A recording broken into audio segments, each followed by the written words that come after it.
Bonjour mes chers amis, nous sommes le 12 novembre 2011.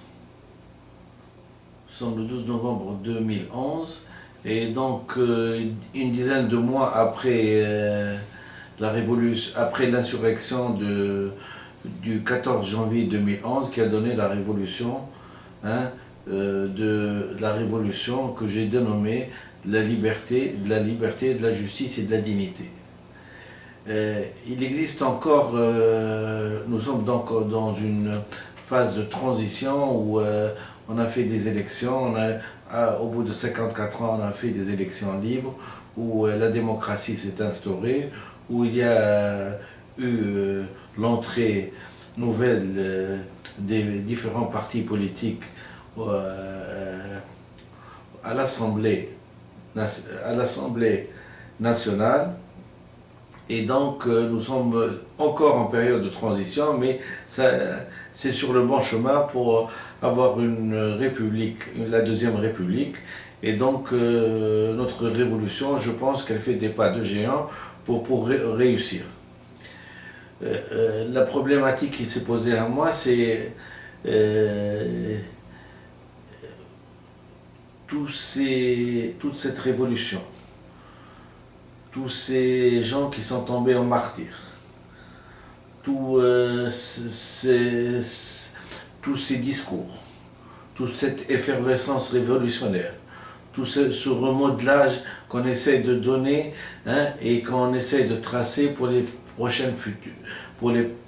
prochaines générations, se légitime,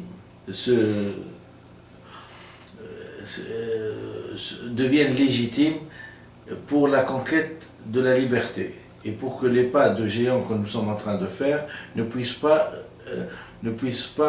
rétrograder dans une phase telle que la phase du dictateur Zine Abidine Ben Ali et du dictateur Habib Bourguiba. Donc cette révolution vise un petit peu à la conquête de la liberté.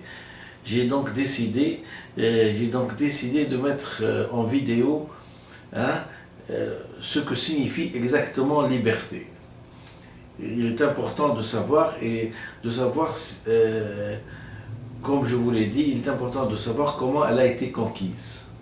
Parce que la liberté, ce n'est pas quelque chose qu'on décide. C'est une chose qu'on finit par conquérir. On peut réussir comme on peut ne pas réussir. Donc je vais vous lire un texte de Sartre, Jean-Paul Sartre, pour que les idées soient claires, que la liberté, ce n'est pas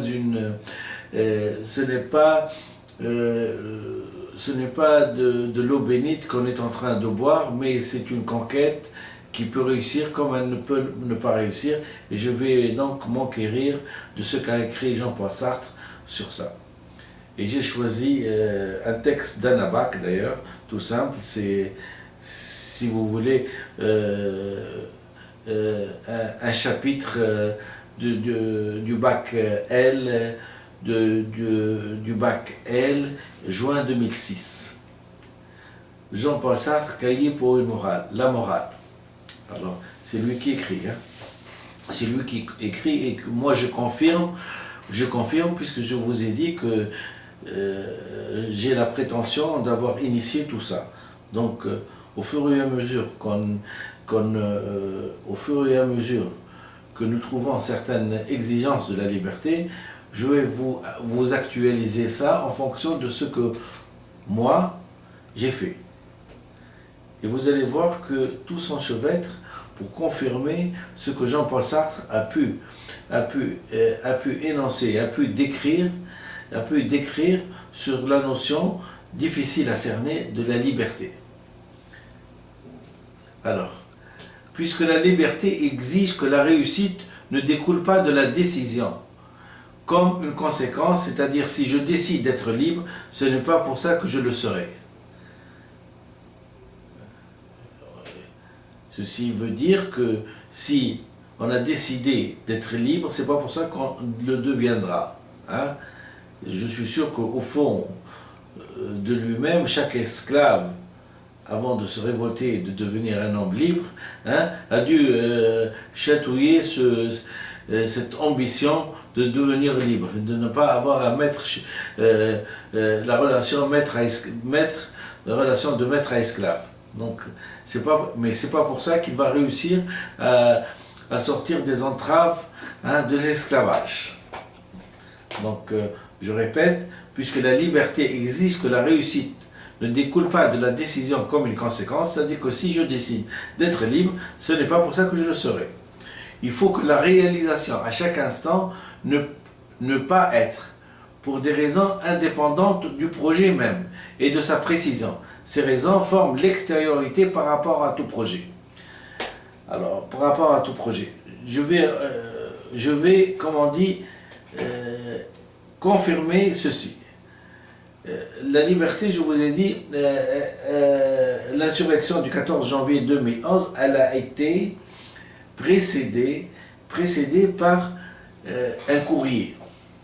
Ce courrier-là, bien qu'il défendait une idée, la liberté des Tunisiens et la liberté des pays arabo-musulmans et l'instauration d'une langue reconnue par l'inconscient, et donc l'accès à la liberté en fin de compte. On n'a pas répondu à ces lettres. Les lettres adressées à l'ONU, il y a eu peut-être une dizaine, hein. Il y a eu des lettres à Amnesty International, il y a eu des lettres au comité du prix Nobel de la paix, et il y a eu dernièrement des lettres, hein, au FMI. Personne n'a répondu.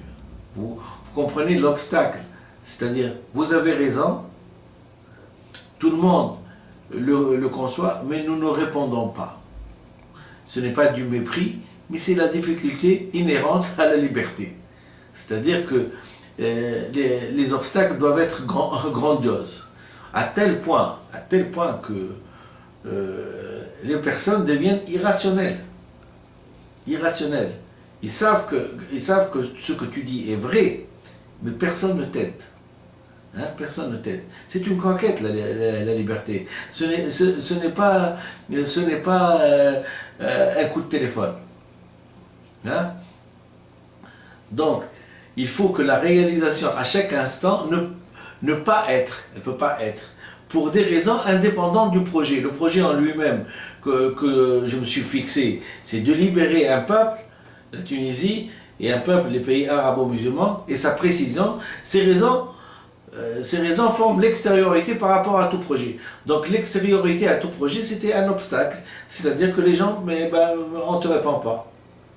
Vous avez beau chanter que vous avez raison, que vous êtes auteur de votre personnage, artisan de votre monde et sujet de vos connaissances. Vous avez beau expliquer que, étant sujet de vos connaissances, vous préconisez un changement de langue au pays arabo-musulman, on ne te répond pas. Et comme vous n'avez pas un poste politique, hein, et donc un poste diplomatique, c'est la meilleure façon de ne pas vous répondre. C'est-à-dire que seuls les politiques sont humains. Les autres ne sont pas humains. D'après la naïveté et la niaiserie de certains politiques, si haut placés soient-ils. D'accord?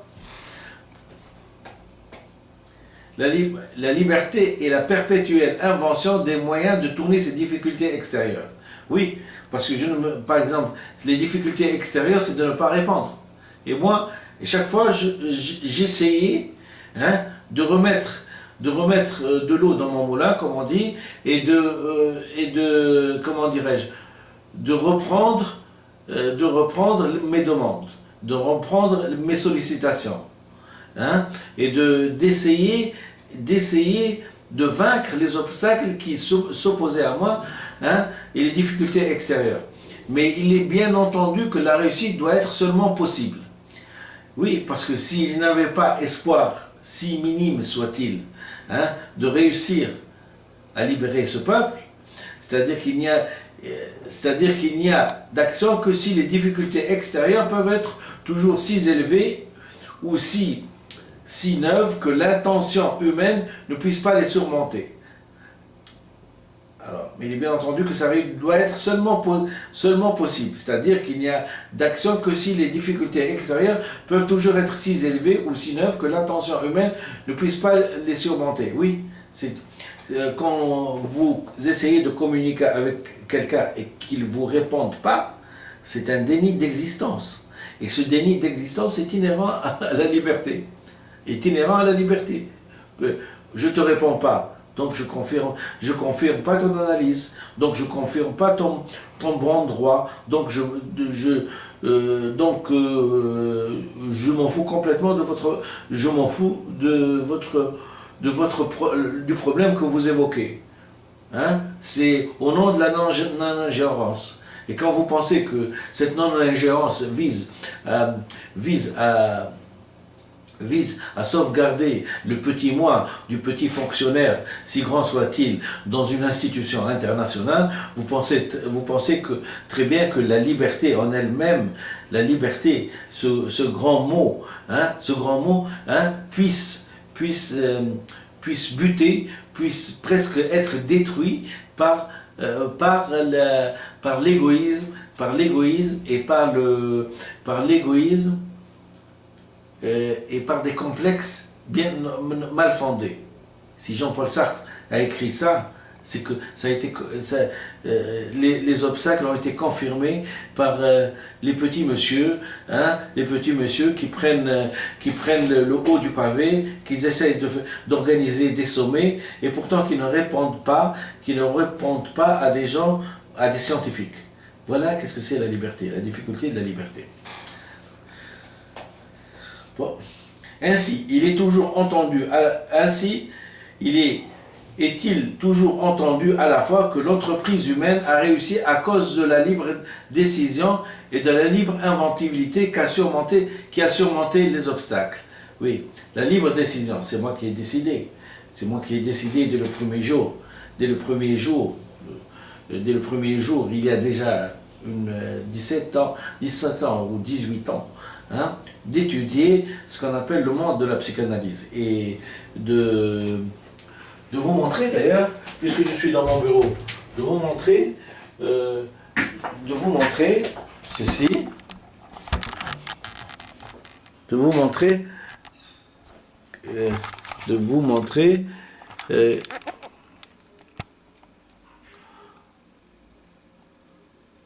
montrer ce que la liberté a demandé pour être conquise. Une centaine de livres de psychanalyse, de psychiatrie, des citations, Nietzsche, Sigmund Freud, Françoise Dolto, qui est celui-là, Pierre Morand, Henri Hay, tous des gens qui ont eu à écrire, à décrire le comportement de l'être humain. Celui-là est important aussi. Petit traité des grandes vertus, d'André Comte, Spansville.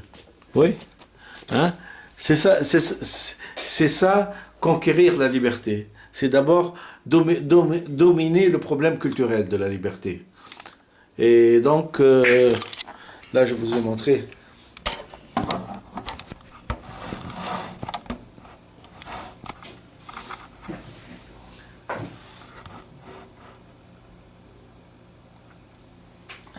Mais il est bien entendu que la réussite doit être seulement possible, c'est-à-dire qu'il n'y a d'action que si les difficultés extérieures peuvent toujours être si élevées ou si neuves que l'intention humaine ne puisse pas les surmonter. Ainsi est-il toujours entendu à la fois que l'entreprise humaine a réussi à cause de la libre décision et de la libre